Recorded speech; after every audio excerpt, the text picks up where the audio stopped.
We provide you the platform to turn your dreams into reality. Give wings to your aspirations with KR Mangalam University.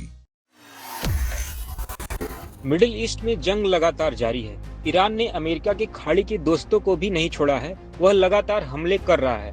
अब Iran ने खाड़ी देश Bahrain की तेल refinery पर हमला कर दिया है। जहां अमेरिका ईरान को घुटनों पर लाने की बात कर रहा था, अब वह पूरे मध्य पूर्व में हावी होता नजर आ रहा है। यहाँ तक कि खाड़ी देश बेहतर डिफेंस प्रणाली के बावजूद उसकी मिसाइल हमलों से नहीं बच पा रहे हैं। अब ईरान ने बहरीन की सबसे बड़ी तेल रिफाइनरी पर मिसाइलें दाग दी हैं।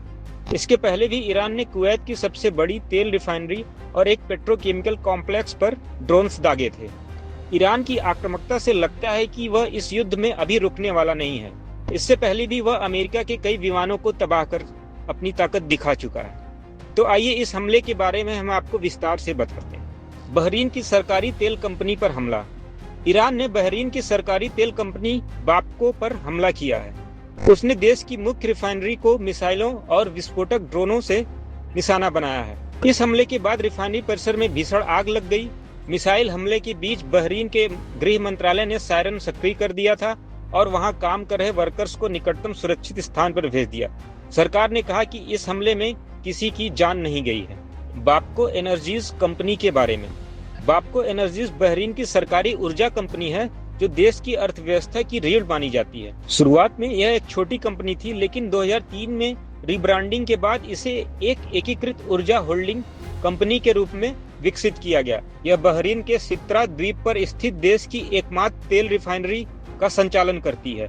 हाल ही में आधुनिकीकरण के जरिए इसकी शोधन क्षमता को बढ़ाकर 4 लाख बैरल प्रतिदिन किया गया।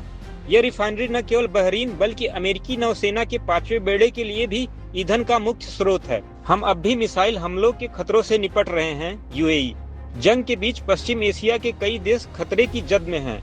ईरान ने सऊदी अरब, कुवैत, बहरीन और ओमान पर भी हमले किए। संयुक्त अरब अमीरात की national emergency crisis and disaster management authority ने कहा कि देश का एयर डिफेंस सिस्टम अब भी मिसाइल के खतरे से निपट रहा है। यूएई ने खतरों को देखते हुए नागरिकों को सलाह दी है कि वे सुरक्षित स्थानों पर अब भी रहें और सरकार के दिशा निर्देशों का पालन करते रहें।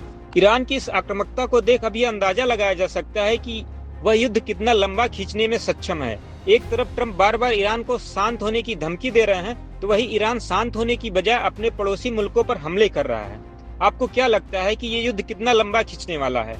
अपनी राय हमें कमेंट सेक्शन में जरूर दें और ऐसी ही जानकारी के लिए देखते रहें दैनिक जागरण।